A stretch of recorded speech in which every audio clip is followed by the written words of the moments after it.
자, 안녕들 하십니까. 이번 시간은 189페이지죠. 이 주택정책에 대해서 정리를 이제 해보시는 거죠. 자, 토지정책을 해보셨고요. 예, 주택정책을 이제 이 시간에 정리하는데, 주택정책은 매년 시험상에서 출제는 되고, 토지정책이 상대적으로 출제에 대한 빈도가 그렇게 높진 않았었는데, 최근에는 토지정책도 꾸준하게 나오니까 지역지구제, 그 다음에 토지은행제도, 그 다음에 거기에 따르는 토지 선매제라든가 아니면 토지적성평가제도, 이런 내용 등에 대해서는 정리를 좀 해두시는 게 필요할 거라고 보죠. 여기에 관한 내용들은 나중에 문제집에서 우리가 문제로 다시 되짚어서 우리가 반복을 하게 돼 있으니까 그때 잘 연결하시는 게 필요할 것이다. 이렇게 말씀을 드리죠. 자, 그러면 여기 있는 이 주택정책이라는 것은요.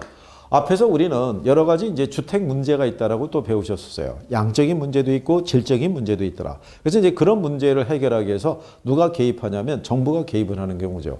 정부는 국민들에게 적정 주거 수준에 관한, 그러니까 최소한의 주거 공간에 관한 어떤 기준은 마련을 해주고 또 그것이 충족이 될 수 있도록 해줘야 되는데 현실 주택 시장에서는 그게 참 어렵다는 거죠. 그래서 근래 여러분들이 느끼시다시피 주택 가격은 계속 치솟고 있고 전세에 대한 부분도 전세금도 많이 올라가고 있고 그런 것들이 이제 주거의 불안정으로 이어지게 되면은 국민들의 입장에서 봤을 때는 근로를 통해서 어떤 생산성이라든가 이런 것들에 조금 위축이 될 수밖에 없죠. 이거 벌어서 언제 집 사지? 뭐 이런 생각도 들 수 있다는 얘기죠. 그래서 그런 걸 해결하기 위해서 이제 정부가 여러 가지 정책 수단을 가지고 시장이 개입한다라고 보시면 될 거예요. 그래서 이런 이제 주택 정책의 목표라는 것이 우리가 이제 앞에서 양적인 문제가 있었고 그 다음에 질적인 문제가 있었다 이런 얘기죠. 그래서 이제 목표라는 거는 양적으로 충분한 주택이 공급이 되는 거. 그 다음에 이제 질적인 측면에서는 국민들의 소득 수준이 높아졌으니까 거기에 걸맞는 주택 서비스라는 것을 제공할 수 있어야 된다. 이런 것들이 이제 목표라고 보시면 될 거예요.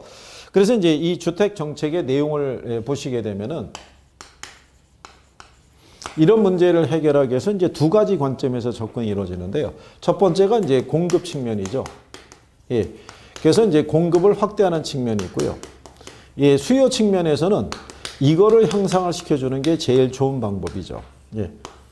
그래서 일단은 우리나라의 이제 정책적인 수단이 두 가지로 보시면 되는데요. 공급하고 수요의 두 가지죠. 만약에 예를 들어서 공급을 확대할 수 만한 여력이 없으면은 이게 수요를 억제를 해야 되는 정책이 펼치게 되는데요. 그렇게 되면은 이게 이제 우리가 풍선 효과처럼 막는다고 해서 이게 딱 가둬지는 게 아니라 삐죽삐죽 튀어나온다는 얘기죠. 그래서 이제 가장 좋은 방법은 공급을 지속적으로 늘려주면서 소비자들도 그 주택을 소비할 수 있게끔 구매력을 높여주는 게 가장 이상적인 방법이라 할 수 있죠. 근데 이게 밸런스가 맞기가 참 어렵다는 얘기죠. 예. 나날이 소득은 늘어나고 주거에 관한 이제 욕구나 이런 건 커지는데 적정한 곳에 주택을 구하기는 어렵고 그러면 주택 가격은 계속 올라가겠죠. 그럼 그 사람들이 원하는 지역에 주택 공급을 계속 늘려줘야 되는데 예, 그게 좀 여의치 않다 이런 얘기죠. 그래서 공급을 확대하는 측면, 수요 측면에서는 구매력을 강화시키는 쪽에 초점을 둔 정책적인 부분이 필요하다 이렇게 보시면 되겠고요. 191페이지에는 그 박스에 주택 공급의 원칙이라고 있는데 이 원칙대로만 충족이 되면은 뭐 더 바랄 나위가 없겠죠. 근데 현실적으로는 그렇지 않고요. 원칙은 여기에 있다라고 보시면 되겠고 굳이 뭐 외우거나 하실 필요는 없고요. 앞에가 전부 적이 들어가 있기 때문에 만약에 외우려면 가운데 글자를 정량성이니까 양, 적시성이니까 시 이런 쪽에 초점을 두고 정리하시면 되는데 실전에서 나온 적은 없으니까요. 예, 그래서 그렇게 참고하시면 자 그러면 이런 정책적인 수단에서는요 가장 우리가 중요한 게 뭐냐면 임대주택 정책이라고 보시면 되죠. 그래서 교재에 보시면 예, 임대주택 정책이라고 돼 있죠. 예, 그래서 여기는 출제 빈도가 꾸준히 나오는 데가 임대주택 정책이라고 생각하시면 될 거예요. 그래서 가로에 별표 이렇게 명시가 되어 있죠. 근데 임대주택 정책에서도 하나 기억을 해 두실 거는 뭐가 있냐면, 임대주택 정책에서 소개가 되고 있는 게 임대료 규제하고요. 예, 그 다음에 임대료 보조라는 것이 있어요. 근데 이게 장기적인 관점에서 보면요. 임대료 규제를 하게 되면 임대주택의 공급을 감소시키는 부작용을 초래하고요. 대신에 보조를 하게 되면 공급을 이렇게 늘리게 되는 효과를 가져와요. 그죠? 그거는 왜 그러냐면 규제하고 보조가 있을 때 시장 기능에 좀 더 부합되는 거는 보조가 더 낫다는 얘기죠. 왜냐하면 규제는 그냥 말로만 규제하는 것이지 정부가 재정 지출을 하지 않는 방법이고요. 임대료 보조라는 건 정부가 재정 지출한다. 즉 돈을 쓰는 거란 얘기죠. 예, 그래서 정책의 실효성은 임대료 보조가 더 높고요. 이것도 시험에 나와요. 임대료 규제는 임대주택 시장이 임대주택 공급을 증가시키는 효과를 가져온다면 틀리는 거예요. 그래서 그 정도 구별해 두시는 게 일단 필요하겠죠. 그러면 이제 임대주택 정책에서요. 제일 먼저 나오는 게 임대료 규제라고 보시면 되겠죠. 예, 그래서 임대료 규제라는 건요. 예, 시장에 균형 임대료가 있으면요. 예, 여기서 이제 임대료 규제를 할 때는요. 규제 임대료가 시장 임대료보다 낮은 선에서 통제했을 때 효과가 있다라고 이렇게 보시면 되는 거죠. 그러니까 정부가 상한선을 정해주고요. 그 이상은 임대료를 받지 못하도록 하는 제도다라고 이렇게 보시면 되겠죠. 그래서 192페이지의 맨 상단에 가면 굵은 글씨로 돼 있죠. 규제 임대료가 시장 임대료보다 낮게 설정이 됐을 때 그 효과가 나타난다. 이런 얘기죠. 그러면 임대료 규제를 하게 됐을 때요. 나타나는 이제 그 효과 중에서 보면 단기 효과가 있어요. 예, 그러면 단기에 보게 되면 그림이 이렇게 되거든요. 예, 이 상태가 돼 있을 때요. 이해를 구하기 위해서 시장 임대료가 100만 원 선인데요. 정부가 통제하는 거죠. 50만 원 이상은 받으면 안 된다. 예, 이렇게 상한선을 정해주는 거예요. 그래서 일종의 최고 가격제 일환이라고 얘기를 해요. 정부가 최고 가격을 정해주고 그 이상은 받지 못하도록 하는 제도다라고 이렇게 보시면 될 거예요. 그러면 단계에 이런 식으로 임대료를 통제하잖아요. 그럼 단계에 나타날 수 있는 게 뭐냐면 일단 임대료가 하락한다는 거예요. 단계에. 왜 그러냐면요. 자, 임대료를 통제하게 되면 임대업자는 손해가 발생하잖아요. 그죠? 그럼 임대사업을 그만두고 싶은데 문제는 임대차 계약기간이라는 게 있잖아요. 그러니까 자기가 임대료에 대한 이 수입이 좀 줄었다고 해서 기존의 임차자들하고 계약을 파기하게 되면 보증금도 돌려줘야 되고 위약금 줘야 되고 이사비용, 예, 그러니까 이런저런 비용 부담이 있으니까 그대로 감수할 수밖에 없다. 그러면 단계적으로는 임대료가 하락해요. 그러면 임대료가 싸지면 수요가 이렇게 늘어날 수 있어요. 이렇게. 근데 이 단계 수요가 증가하는 거는 그렇게 많은 양이 늘어나지는 못한다는 얘기죠. 왜냐하면 이게 임대료가 싸졌다고 그래갖고 그 임대료를 낼 만한 그 소비 여력을 갖추기 위해서는 역시 시간이 필요하다는 얘기죠. 그래서 단계에는 수요가 늘어나긴 늘어나더라도 많이 늘어나지는 못하더라라고 이렇게 여러분들이 보시면 되겠죠. 그리고 여기 임대료라는 것은요. 이렇게 보시면 되는 게 공급이 비탄력적일 때 효과가 있는 거죠. 공급이 탄력적이라는 얘기는 임대료 하락하면 공급도 줄어든다는 얘기거든요. 그러니까 비탄력이니까는 공급에 큰 변화가 없기 때문에 이렇게 임대료 하락 등에 대한 효과가 유지될 수 있다라고 얘기하는 경우죠. 예, 그래서 그렇게 여러분들이 정리하시면. 그래서 단기 효과에 가게 되면 4번 지문에 명시해놨죠. 임대료 규제는 장기적으로 실시하는 것이 아니라 단기적으로 효과가 있고 공급이 비탄력적일 때 효과가 크다는 얘기는요. 왜 이게 단기적으로 효과가 있냐면 임대료 규제라든가 뒤에 나오는 분양가 상한제는 다 가격 통제 정책이에요. 가격 통제 정책은 단기적으로만 효과가 있다라고 보시면 되겠죠. 예, 그래서 그렇게 얘기하는 거고요. 그 다음에 이제 장기로 넘어가게 되면요. 그래프에 대한 모양이 이렇게 바뀌죠. 그럼 이렇게 수요나 공급이나 기울기가 완만해진다는 얘기는 둘 다 탄력적이 된다는 얘기죠. 예, 그래서 이렇게 이제 100만 원일 때 정부가 이제 이런 식으로 통제를 했다는 얘기죠. 50만 원으로. 그러면 단기에는 수요나 공급이나 큰 변화가 없는데 장기가 되면은 임대료가 하락하게 됐으니까 이제는 공급자, 임대업자들이 임대차 계약 기간도 끝났으니까 공급이 확 줄어들겠죠. 그러니까 이제 수요자들도 구매력을 많이 이제 비축이 됐으니까 수요는 확 늘어날 거고요. 그러면 여기서 뭐가 발생하냐면 초과 수요가 발생하죠. 그래서 장기적으로 나타나는 효과 중에 하나가 뭐냐면 초과 수요가 발생한다는 얘기는 임대주택에 대한 공급이 있죠. 예, 공급이 감소하고요. 거기에 따라 무슨 현상이 나타난다? 초과 수요가 발생하는 거죠. 그렇죠? 예. 이게 이제 제일 많이 활용하는 거고요. 그 다음에 또 하나는 이게 이제 초과 수요가 발생하게 되면 올라가야 되는데 규제에 묶여서 못 올라가거든요. 그러니까 시장에서는 음성적인 거래가 발생해요. 그래서 암시장이 형성이 되더라 이런 얘기죠. 그래서 암시장에서 거래되는 가격이 있고요. 정부가 규제하는 임대료가 있고 그래서 이중 가격의 문제라는 게 나타나죠. 그래서 음성적인 거래가 발생하더라. 그렇죠? 예, 그래서 암시장이 형성이 되고요. 그 다음에 이중 가격에 문제가 발생하더라. 예, 그 다음에 또 하나는 임대주택의 질이 하락하는 거죠. 정상적인 임대료를 받았을 때는요, 임대주택 관리에 신경을 써주겠지만, 임대료를 지금 싸게 책정이 됐을 때는 임대업자들이 임대주택의 관리를 소홀하게 할 수밖에 없죠. 그렇죠? 그렇다고 해도 임차자들은 뭐라고 말을 못하는 게 집을 구하기 힘드니까. 예, 그러니까 질 이런 걸 따질 계제가 아니란 얘기죠. 예, 그 다음에 임차자들의 주거 이동이 제한이 된다는 얘기죠.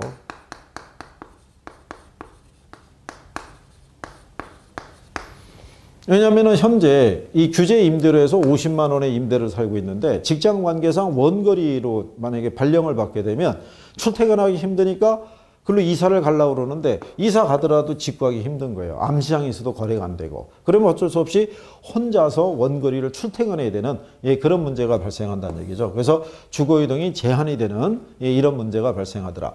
그런데 이제 이거는 임대료 규제라는 건요. 조금 아까 말씀드렸지만 시장 임대료보다 낮은 선에서 통제했을 때만 효과가 있는 거예요. 그거보다 높은 선에서 통제하게 되면요. 아무런 변화가 없어요. 왜 그러냐면 현재 내가 100만 원 임대료 주고 있는데 정부가 150만 원까지는 받아야 된다 이렇게 해주게 되면 굳이 지금 임대차 계약을 파기하고 나갈 이유가 없거든요. 굳이 나가서 100만 원에서 150만 원 줄 일이 없으니까. 그러면 수요가 변화가 없으면 임대료가 변화가 없어요. 그러면 공급도 변화가 없어요. 그래서 규제 임대료가 이렇게 생각하시면 되겠죠.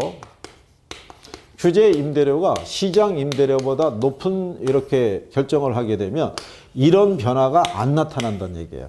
그러니까 시장에는 아무런 변화가 없다. 예, 그 내용이 여러분들 가지고 계시는 교재 193페이지 맨 상단에 그래프 밑에 가면 양가로 4번에 명시가 되어 있죠. 규제 임대료가 시장 임대료보다 높을 때 아무런 영향을 미치지 않는다는 거. 예, 그것도 시험상에서 인용을 하니까 예, 기억을 해 두시면 될 거예요. 그래서 이게 임대료 규제에 대해서 여러분들이 알아보신 거고요. 그 다음에 193페이지에 가면 임대료 보조 이렇게 되어 있죠. 그래서 이제 두 번째 배우시는 게 임대료 보조에 대해서.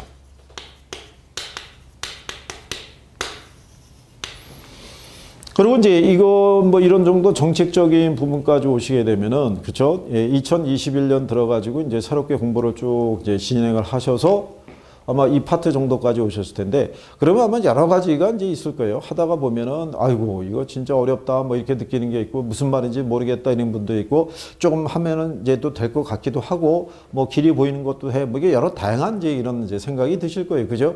그러면서도 이제 어느 순간에는 이걸 또 내가 왜 시작했을까 이런 또 자책을 할 수도 있고 이번 기회에 그냥 자격증을 한번 확실하게 따자 뭐 이렇게 생각하신 분들도 있을 수 있을 거예요. 근데 근래 보게 되면 코로나의 여파로 인해 가지고 조금씩 이제 인강을 통해서 이제 이게 도전하신 분들이 이제 생겨나기 시작하는데 근데 한 가지 이거는 꾸준함이 필요하다는 거죠. 예, 그래서 그리고 일희일비하실 필요가 없는 게요. 그날 강의를 들었는데 컨디션 여하에 따라 귀에 잘 안 들어올 수도 있고요. 어떨 때는 또 이게 또 귀에 쏙쏙 들어올 때도 있고 그렇거든요. 그러니까 그것들이 이제 반복되고 누적이 되면 조금씩 느리더라도 개선이 돼서 나갈 수 있다는 얘기고 그리고 항상 힘을 가져야 되는 건 우리는 100점을 목표로 하는 시험이 아니라는 거죠. 60점만 맞으면 되는 거죠. 그러니까 40문제 중에서 24개만 맞아도 되고요. 16개는 포기해도 되는 시험이에요. 그러니까 우리는 거기에 맞는 선택과 집중을 잘 하셔서 필요한 점수를 딸 수 있도록 포기하지 마시고 포기하지 않는 게 제일 중요해요. 인강으로 공부하신 분들이 대부분 봄이 시작될 무렵이면은 자꾸 이게 손을 놓으려고 그런다고요. 날이 좋아지고 그러니까. 근데 우리는 아직은 백신 뭐 이런 것들도 다 보급이 안 되는 상태니까 집에 이제 여유 있는 시간이 있으면은 한 번이라도 다시 더 보시는 게 필요할 거죠. 자. 임대료 보조를 보시게 되면은요, 정부가 이제 저소득층에 대한 주거 안정책 중에 하나로 일정 수준 이하의 예를 들어서 이제 그 저소득층에게 임대료의 일부를 이제 보조해 주는 것을 얘기를 하죠. 그래서 거기 보시면 임대료 규제보다 시장 기능에 좀 더 부합하는 방식이라는 것은 정부가 재정 지원을 해준다 이런 얘기가 되겠죠. 자, 그랬을 때 이 보조를 해주게 되면요, 이게 수요자 보조라는 게 있고요. 예, 그 다음에 이제 공급자 보조해서 이렇게 이제 나눌 수가 있다는 얘기죠. 그러면 이제 제일 먼저 나오는 게 수요자 보조라고 보시면 되겠죠. 예, 수요자 보조는요, 소득 보조라는 게 있고요. 그 다음에 집세 보조가 있어요. 그러니까 소득 보조는 뭐 주는 거냐면요, 현금 준다라고 생각하시면 되고요. 집세 보조는 이제 쿠폰 형식을 빌려서 주는 개념이라고 보시면 되는데, 그러면 여러분들이 보셨을 때 소득 보조는 현금으로 주고 자유롭게 쓸 수 있는 거고요. 집세 보조는 요거로만 쓸 수 있다는 거예요. 집세로만. 그럼 여러분들은 뭐를 선호하게 되냐면 현금으로 받는 거를 선호하겠죠. 그래서 임차자들의 효용을 증대한다는 면에서는 소득 보조가 더 유리해요. 그죠? 근데 정부의 정책적인 수단을 놓고 보게 되면은 집세 보조가 조금 더 나을 수 있다는 얘기죠.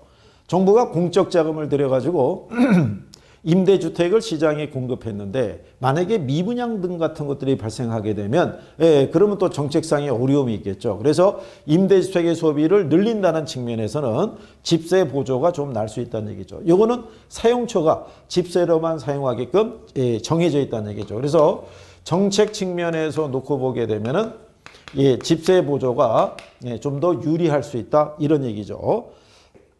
그래서 이제 그 내용에 대한 것은 이제 이렇게 우리가 구별할 수 있고요. 그런데 둘의 공통점은 뭐가 되냐면 소득 보조라든 집세 보조를 하든지 간에 주택에 대한 소비만 늘어나는 것은 아니고요. 다른 재화의 소비도 늘어날 수 있다는 얘기죠. 예, 그건 무슨 얘기냐면 내가 원래 받던 이제 급여 중에서 100만 원이 있었어요. 그죠? 예, 그중에 50만 원이 집세로 나가는데 50만 원을 보조를 받으니까 소비 여력이 늘어나니까 꼭 임대료만 쓰는 게 아니라 다른 거 뭐 가구를 바꿀 때 아니면 전자제품 바꿀 때 쓸 수 있겠죠. 그럼 또 마찬가지로 집세 보조도 받아도 마찬가지죠. 예, 내가 50만 원어치에 대한 쿠폰이 들어왔으니까 그걸로 집세로 대체하게 되면 50만 원의 소비 여력이 또 생기는 거니까. 그러니까 둘 다 똑같이 주택 소비만 늘어나는 게 아니라 다른 재화의 소비도 같이 늘어나더라. 예, 이렇게 여러분들이 구별하시면 되겠고요. 그 다음에 공급자에게 보조해 주는 방법이 있죠. 예, 이 공급자에게 보조해 줄 때는요. 우리가 그 뒤에서 이제 금융에서도 배우시겠지만 주택도시기금이라고 있어요. 이게 주택도시기금은 주로 이 국민주택 규모 이하의 주택 있죠. 요것도 예, 규모 이하의 주택에다가 이 기금 지원을 해주는 거예요. 그러면 여기 기금을 지원을 받게 되니까 임대주택 공급이 늘어나겠죠. 그러면 임대료가 그만큼 싸게 공급이 될 수 있더라 이런 얘기예요. 그래서 임대료를 안정화시킨다는 측면에서는 공급자 보조가 조금 나을 수 있는데요. 그죠? 예. 그런데 이 공급자에게 보조해 주게 되면 무슨 이제 문제가 발생하냐면 주거지 선택에 제한이 걸린다는 거. 임대료가 싼 것을 내가 소비하고 싶은데 내가 현재 거주하는 지역에 그게 공급이 안 돼 있으면 걔네가 공급되는 지역으로 내가 주거 이동을 해야 되는 거죠. 그래서 그 내용이 거기 194페이지에 가면 예, 그 상단 박스 밑에 임대료 보조 정책의 특징이라고 해서 명시가 돼 있죠. 그렇죠? 예, 그래서 그렇게 여러분들이 그래서 2번 지문에 보면 소비자 보조가 생산자 보조보다 소비자들의 주거지 선택의 자유가 더 보장이 된다는 얘기는 생산자에게 보조해 주게 되면 내가 거주지를 선택하는데 제한이 걸릴 수밖에 없다 이런 얘기죠. 그리고 이제 그 밑에 박스에 보면요. 주택 바우처 제도라고 있어요. 예, 그것이 바로 뭘 주는 거냐면 쿠폰 주는 거예요. 쿠폰. 예, 그래서 근데 아직은 우리나라에서는 전면적인 실시는 안 돼 있고요. 주거급여 형태로 각 지자체별로 주거비의 일부를 보조해 주는 건 있는데 전면적으로 전 국민을 대상으로 해서 예, 이렇게 해서 보조해 주는 거는 아직은 이제 도입은 안 돼 있다. 이렇게 보시면 되겠죠. 그게 왜 그러냐면 돈이 많이 들어가거든요. 이번에 아마 여러분들 아셨지만 정부가 재난지원금에서 한번 이렇게 전 국민 대상으로 해서 한번 이 공급을 지원해 줬을 때 그게 거의 뭐 8조, 9조 뭐 이런 정도 수준인데 근데 그게 일회성이었잖아요. 근데 임대료 보조라는 거는 계속 지속적으로 보조해 줘야 되니까 그게 재정적인 부담이 상당히 크죠. 그러니까 우리나라가 재정 자립도가 훨씬 이제 높아지게 되면은 아마 이제 그 제도도 시행되지 않겠나 이렇게 생각하는 거죠. 그래서 그렇게 구별하시면 되겠고요. 예, 그 다음에 이제 그 밑에 가게 되면 예, 공공임대주택 정책이라고 명시가 되어 있어요. 근데 이 공공임대주택 정책도 여러분들이 예, 보시게 되면은요. 예, 요것도 이제 의의가 보면은 민간 부문에서 필요한 만큼의 저가주택이 공급되지 못했을 때 부족분을 우리가 보충하기 위해서 정부가 임대주택을 공급을 하는데 민간 임대주택 시장의 임대료보다는 싸게 공급해 주는 거죠. 예, 그래서 그 임대주택 공급을 하게 됐을 때 나타나는 효과가 이것도 단기하고 장기로 나타나요. 예, 그래서 예, 시장 임대료보다 싸게 이제 우리가 임대주택을 공급해 주는데요. 요거 이제 간단하게 예, 이게 보시게 되면 이게 단기적으로 보게 되면 이게 시장은 두 개의 시장이 있다라는 가정이에요. 그러니까 두 개의 시장이라는 거는 민간 임대주택 시장이 있고요. 공적 임대주택 시장이 있다라고 얘기를 해요.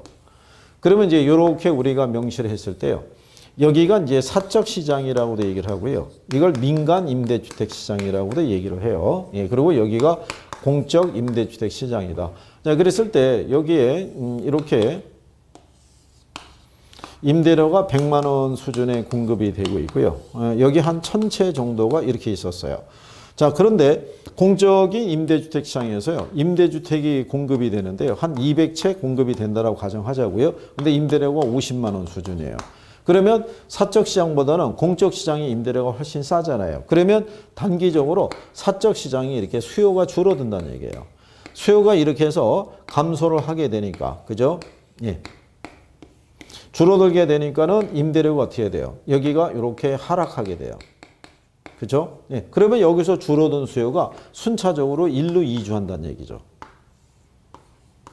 그죠? 예. 그래서 단기적으로는요, 사적 시장에 수요가 감소해요. 그래서 임대료가 하락해요. 이렇게. 예. 그렇게 되면, 이렇게 임대료가 하락하게 되는 현상이 나타난다. 이렇게 보시면 되겠죠.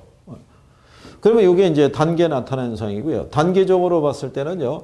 사적 시장에 머물고 있는 임차자나 공적 시장으로 이주해 간 임차자 있죠. 예, 이 사람들은 임대료 하락에 따른 효과를 다 누릴 수 있죠. 여기도 남아있는 사람은 임대료가 하락했고요. 넘어간 사람도 임대료 싸게 주면 되죠. 예, 근데 단기는 이제 이렇게 돼 있는데 장기가 됐을 때 나타나는 현상은요. 자, 그러면 단기에는 여기 임대사업 하는 사람들이 이게 바로 임대차 계약 기간이 있으니까는 이거를 공급을 줄이질 못했는데 시간이 지나게 되니까 이제 공급이 줄어들 수 있는 거죠. 임대사업 안 하겠다고. 그러면 이제 이게 줄어드는 거죠. 그죠? 그럼 임대주택에 대한 이 공급이 이제 줄어들게 된다는 얘기죠. 예, 공급이 줄어들게 되니까 다시 임대료는 어떻게 돼요? 원래 수준으로 올라가게 돼요. 공급이 줄어들었으니까. 그러면 이제 장기적으로 보게 되면 사적 시장에 공급이 감소해요. 감소하면서 임대료가 다시 상승하겠죠. 그렇죠? 그러면 장기적으로 보면요. 이게 임대료 경감에 따른 혜택이 있죠. 이거는 공적 시장으로 이주해 간 사람만 혜택을 보는 거죠. 그렇죠? 근데 장기, 단기에 이런 변화가 있더라도요. 사회 전체적으로 보면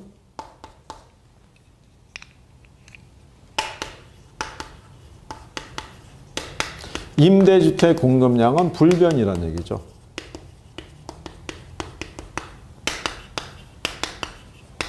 예, 그 이유는 원래는 여기 1000채 있었잖아요. 근데 1로 200채가 옮겨갔으니까 800채로 줄어들었단 말이에요. 예, 근데 결국은 여기가 800채가 됐더라도 여기서 200채가 여기서 공급이 늘어났으니까 합하면은 1000채가 되겠죠. 그러면 사적하고 공적 합하면 1000채니까 전체적인 임대주택의 공급량은 변화가 없다라고 얘기해 주는 경우죠.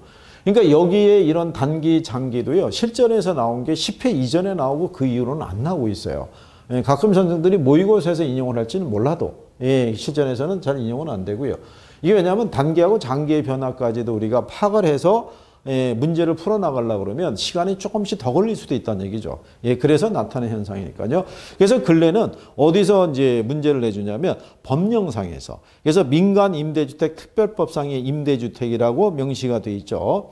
예, 그 중에 거기 이제 195쪽에 가면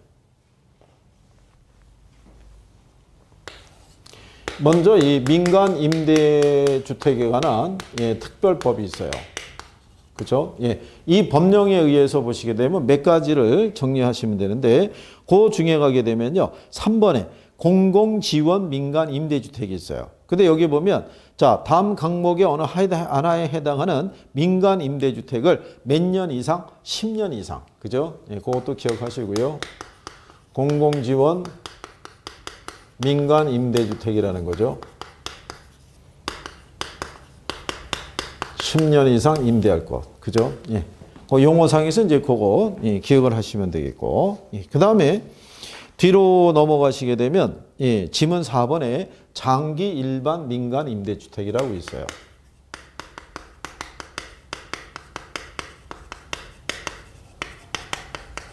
예. 자, 여기도 보시게 되면은요. 임대사업자가 공공지원 민간 임대주택에 하는 주택을 역시 몇 년 이상? 10년 이상.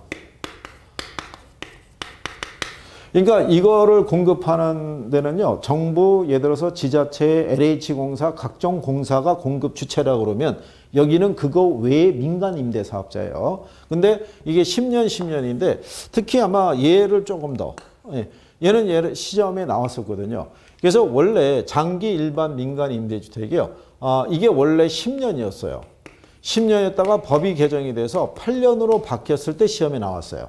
근데 다시 지금 10년이 된 거거든요. 예, 그러니까 요 기간에 대한 거 예, 잊지 마시고 하나 정리를 해 두시면 될 것 같고요. 그 다음에 이제 그 밑에 가면 민간 임대사업자는 1호 이상만 해들은 임대사업자에 등록할 수 있다는 거. 그리고 그 밑에 지문 7번을 가면요. 민간 임대 제한화 특별법에 따른 주택임대관리업체의 업무 범위도 한번 출제를 했어요. 여러분 시험에. 이때 임대관리업자의 업무에 해당되지 않는 게 뭐냐고 그래서 대출알선이 들어갔던 거예요. 임차자에게 대출알선까지 해주지는 않는다는 거. 예, 그렇게 여러분들이 보시면 되겠고요. 그 다음에 이제 임대료에 대한 부분은 이제 여러분들이 그것도 이제 아시겠지만은 임대차 보호법이 개정이 됐어요. 그죠? 그래서 계약갱신 청구권이라는 것도 생겨났고요. 임대료의 상한을 5% 이상은 올리지 못하도록 하는 것도 이제 규제가 돼 있으니까 이제 그렇게 여러분들이 구별을 하실 수 있으시면 되겠고요. 그래서 그 임대료에 대한 부분을 보게 되면요. 니은에 그러니까 197페이지 위에서 네 번째째 니은을 가게 되면 5%의 범위 내에서 예, 그래서 그 정도 알아두시면 되겠고요. 그 다음에 이제 또 하나는 미음을 가게 되면요. 임대사업자는 임대료를 현금 또는 여신 전문 금융업법에 따라 신용카드나 직불카드, 선불카드, 즉 카드를 이용해서도 임대료를 납입할 수 있다는 거. 예, 그렇게 여러분들이 예, 구별하시면 되겠고요. 그 다음에 10번에 가게 되면 임대사업의 지원이라고 이렇게 구성이 되어 있을 때요. 토지주택공사라든가 지방공사에게 다음에 행하는 업무를 수행할 수 있다 그랬을 때요.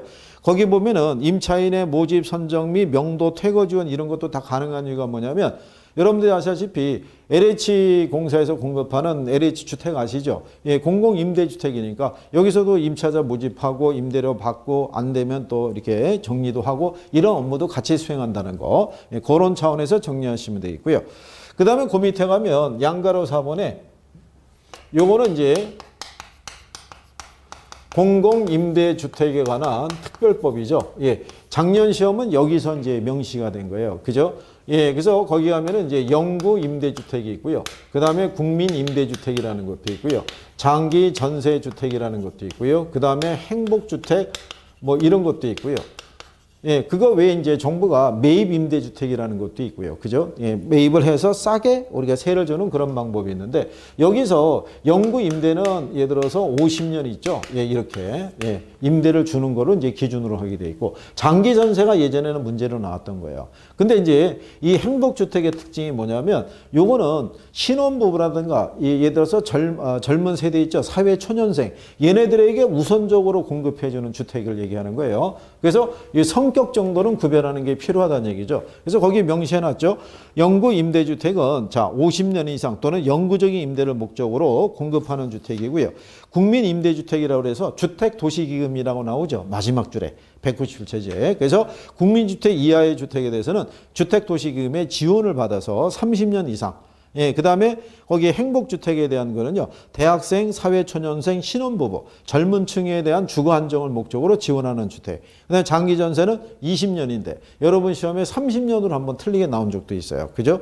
그리고 이제 정부가 분양전환 임대주택을 또 공급하기도 하고요. 일정 기간은 이제 임대를 살다가 일정 기간이 지나서 10년 후가 되면은 분양전환 시켜주겠다라고 이제 명목으로 공급하는 주택도 있고요. 또는 기존 주택을 매입해서 임대하는 것도 있고요. 그 다음에 기존 주택 전세 임대주택도 있다라고 이렇게 보시면 될 거예요. 그래서 용어까지도 이제 활용을 하니까 그래서 지금은 공공주택, 임대주택에 대해서 단기, 장기에 대한 경제적인 효과보다는 법령상의 내용을 더 많이 언급하니까 그런 용어들을 잘 정리해 주시면 될 거예요. 그죠? 예. 그래서 여기까지 하셨고 다음 시간에는 분양주택 정책, 그 다음에 조세 정책 이어서 정리해 보도록 하겠습니다.